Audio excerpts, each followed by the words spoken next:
everybody. This is Tajikbay, 4:51 p.m. British time. UFC Vegas 86 is a couple of hours away. So I wanted to put out my picks and kind of put a little justification why I made my choices this week and stuff like that. You have probably already seen my picks on Twitter. If you haven't, they're available on my thread at tajikbay.com. So, but yeah, we're gonna go through the picks and let's get the show started. Okay,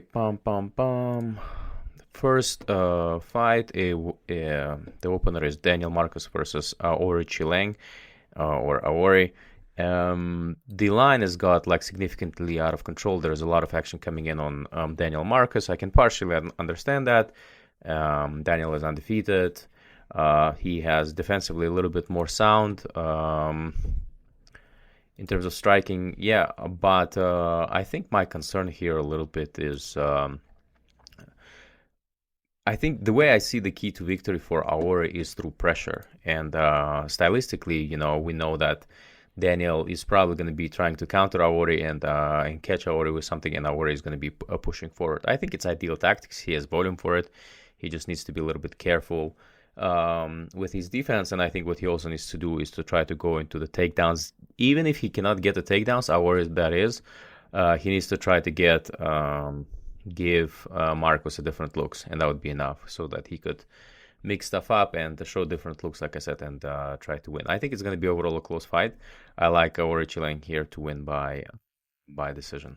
So yeah, let's keep going. Fernie Garcia versus Haider Emil. I'm not high on Haider, if I can say so. And Fernie, to be honest with you, like I think Fernie is getting better and better fight to fight, just because I don't think he had a significant good experience fighting outside of the UFC in terms of the strength of competition and whatnot. And I think there's 3 losses to Journey Newson, Brady Heinstadt, and Rinya Nakamura will make him better, level them up, and I think he will improve. I just don't know what Haider brings to the table that is going to be so, overwhelming for Fernie. And then I look at the numbers, and they don't make sense to me. Fernie is decent everywhere, and I just think he's a little bit more complete than Haider. I think he can put the pressure on Haider. And yeah, but he's doing everything right. And I think I just don't understand the line here. Haider is making his debut. Anthropometrically, it was said that Haider has, is much bigger guy at the face-off. So that wasn't the case, as I saw. So okay. So yeah, I'm on the Fernie side here. What is he now? Plus 195. It makes absolute sense. I think Fernie is a good bet. So yeah, no problem there. Zach Paunga versus Bogdan Guskov. I spoke about it because about this fight, and I pick. By the way, I think Fernie Garcia wins by decision, possibly split decision. Yeah, so if you have the split props, you may want to put those fight ends and split decision, or Fernie by split decision. Yeah, should be a close fight, but I think Fernie will do enough to edge out a close decision. Zach Paunga versus Bogdan Guskov. I said this before. I don't like to put this cliches, but I think Bogdan is kind of giving me this negative vibes in terms of I think his record is definitely padded. I don't understand why people are betting him this week. And Zach is just... I like that Zach is smart, right? Like a lot of people give him criticism, obviously, by that he didn't finish... what's this guy's name? Jason Wright? I don't remember what his name was, but okay, like he fought smart. Jordan Wright, right? Yeah, okay, but he outstruck him, and Modesta's fight was also close. He took Modestas down, so yeah, I mean, the guy could have easily been, 2-1 in the UFC. So it's like, I don't know. Modestas is actually pretty sneaky, decent striker, and I think it was a close fight. Zach won that fight. And what does Guskov bring to the table? I still don't know at a higher level because Volkan just demolished him. So yeah, the pick is Zach. I think Zach should be able to find the finish, but we know that he's not gonna rush things, right? So Zach by KO round 2, as I put in one of my tweets, and even round 3 is fine. Both are like playable, like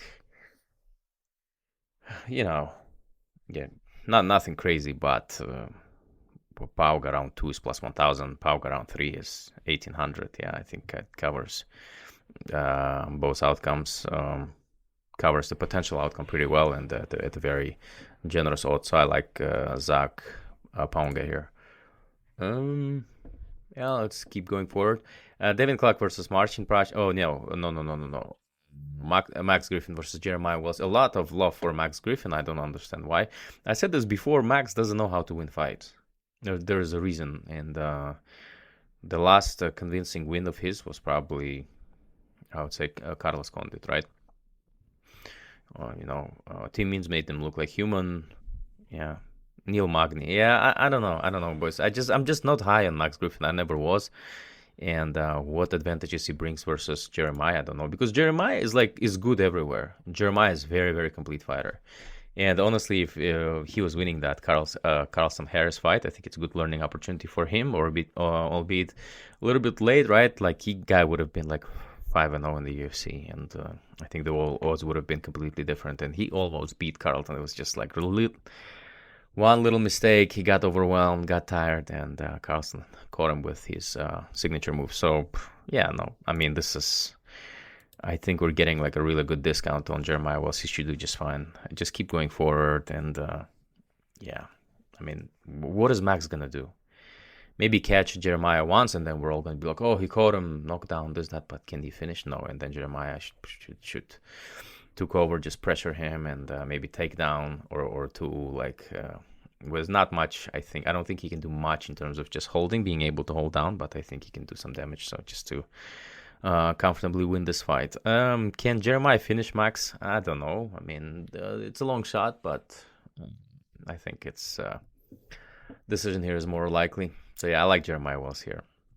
And Max is, pretty durable. I think both guys are pretty durable, but Jeremiah should win this fight.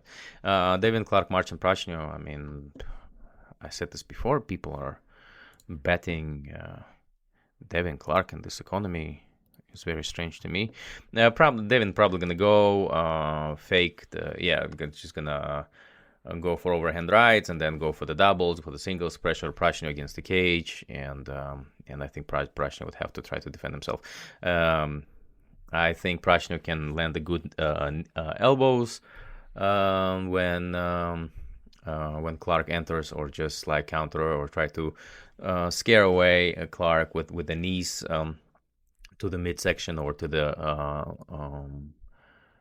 chin, when Devin enters. So, but like, I don't understand this process-wise. Marcin Prachnio is definitely the right side.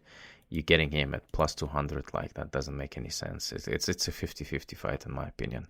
So yeah, flip a coin, but you get so much value on Marcin Prachnio. There's gonna be control versus damage again. Devin is probably going to control, and then Marcin is gonna be defending and doing the damage. So yeah, Loma versus Bruno Brazil. Yeah, I don't know.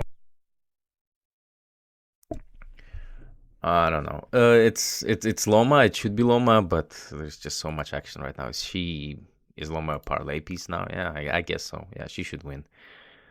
Probably by decision. Yeah, Loma by decision is fine. Balaji Oki and Timothy Kwamba. I'm hearing good things about Kwamba, but short notice, up the weight class. Yeah, Balaji. Probably a tougher fight than the one that he was scheduled versus Mirsad Bektic, yeah. But yeah, he should do just fine. Although, like, I would be a little bit more cautious. Like, actually put Balaji like a high level of confidence. I'm a little bit more skeptical about it now. What did I put him at? I'm gonna check either 7 or 8. I hope it's not 8. But I think he should be in my confidence scales on a scale of 1 to 10. I would put him like at 6. He should win. Don't get me wrong, but yeah, he's a young guy. Both guys are pretty inexperienced, so it could go either way. Maybe Timothy can seize the opportunity, but I think Balaji should win. I think Balaji is gonna go early. He's gonna try to finish Kwamba. I don't think he's gonna be able to finish like right away, so he would have to put a little bit more effort. But he impressed me, in Dana White Contender Series. So let's see what he can do here. I have Balaji winning this fight.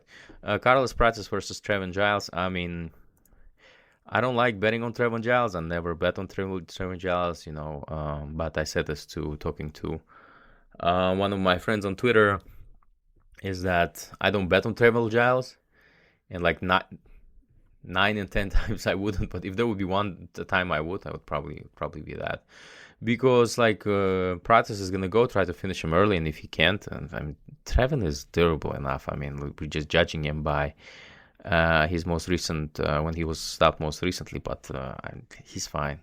He just needs to survive the first round, the onslaught from Pratis, which is gonna be difficult, but Pratis has to cover. Um, has to cover yeah, he has to cover minus 250, so like I don't know. Yeah, he's better. Pratis, if you're on him, he's better put away Trevin early, because if he doesn't, it's going to be a very close fight, and Trevin does a really good job. So Rodolfo Vieira versus Armen Petrosian. I like Armen here because he scrambles, and Petrosian and Vieira's wrestling is I just don't know if Vieira's even BJJ for something is up with my mouse now.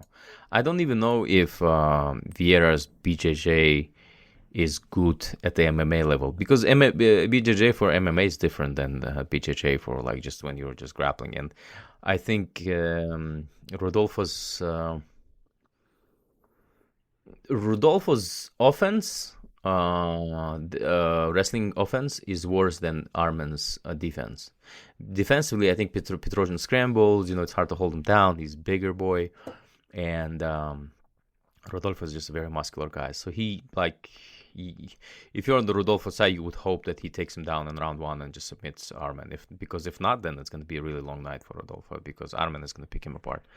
Darius Flowers versus Michael Johnson. People, again, of course, don't believe in Michael Johnson. I get it, boys. Yeah, he's very not trustworthy. He's gonna, dominate the fight for like 14 minutes and 50 seconds, and then just go away. Yeah, just get knocked out or whatnot. But Darius is not that guy. I don't think he's that guy. I think Darius will pressure him a little bit, and if Michael doesn't make some silly mistakes early on, he's just gonna pick him apart. Probably even stop him, Darius. I think, honestly, like Darius leaves his neck open, and I know Michael is not the best submission guy, but I'm gonna say something controversial, but I think Michael sub round 2, and just Michael by sub is a viable bet. I really do.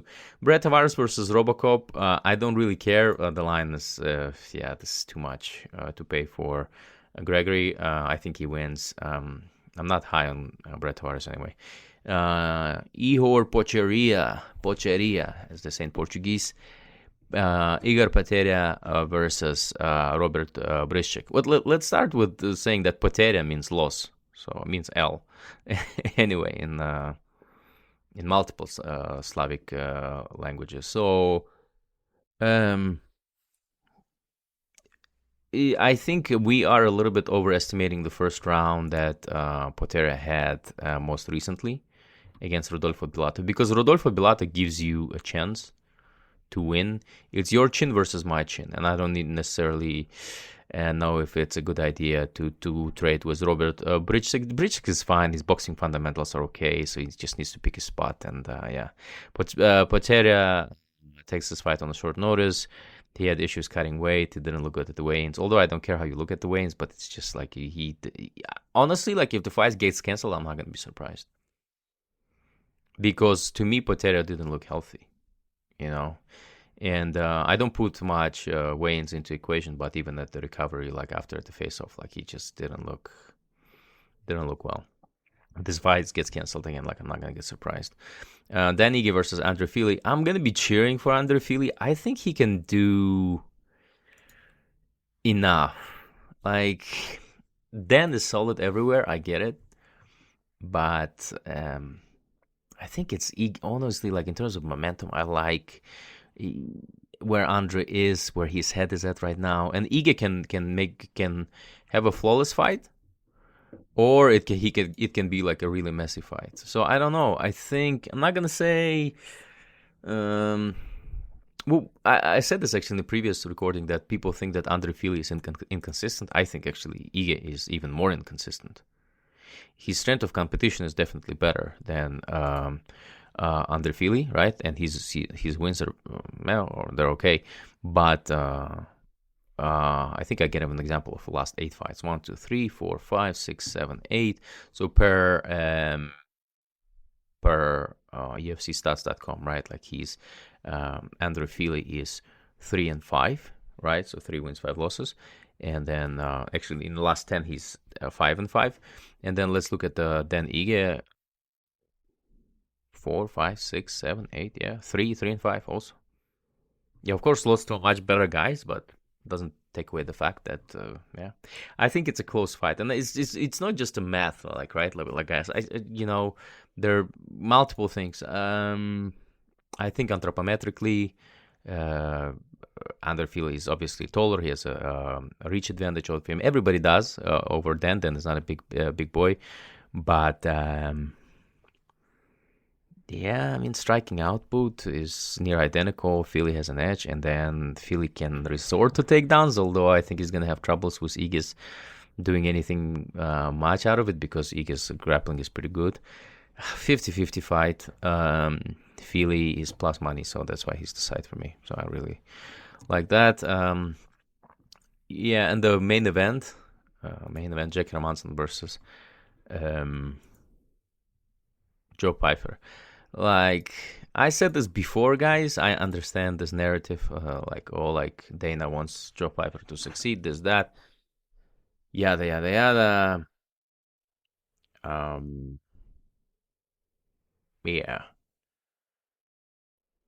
Yeah, I get it, but here's the problem. There were multiple fighters like this who Dana White like said, "Oh, like great, you're gonna do well, this, that," but that doesn't mean that they're always winning. That's first of all. And then in terms of process, Joe Pyfer, I think is yeah, I know he's winning every fight, but well, how many fights he won in the UFC? 1, 2, 3. Okay. What I really want to see, I want to see Joe Pyfer in round 3. And I think if Hermansson doesn't like die in the round 1 and 2, we're gonna have a really good fight. The problem is that Hermansson can get caught, and but I would just hope that he doesn't, because I really want to see if Pyfer is at the high level. I really want to see if I'm wrong, I'm wrong, guys. Right? Like it's no problem. But I really want to see Joe Pyfer kind of surprising me, and I really want to see him stand through like round 2, 3, 4, just to see like what he looks like. But before then, I mean, I've seen Jack Hermansson. I understand what Jack Hermansson looks like. I mean, he went to split decision to Sean Strickland. I actually scored this round for a fight for Jack Hermansson, so remember getting a lot of criticism for it. Yeah, but it was a close fight.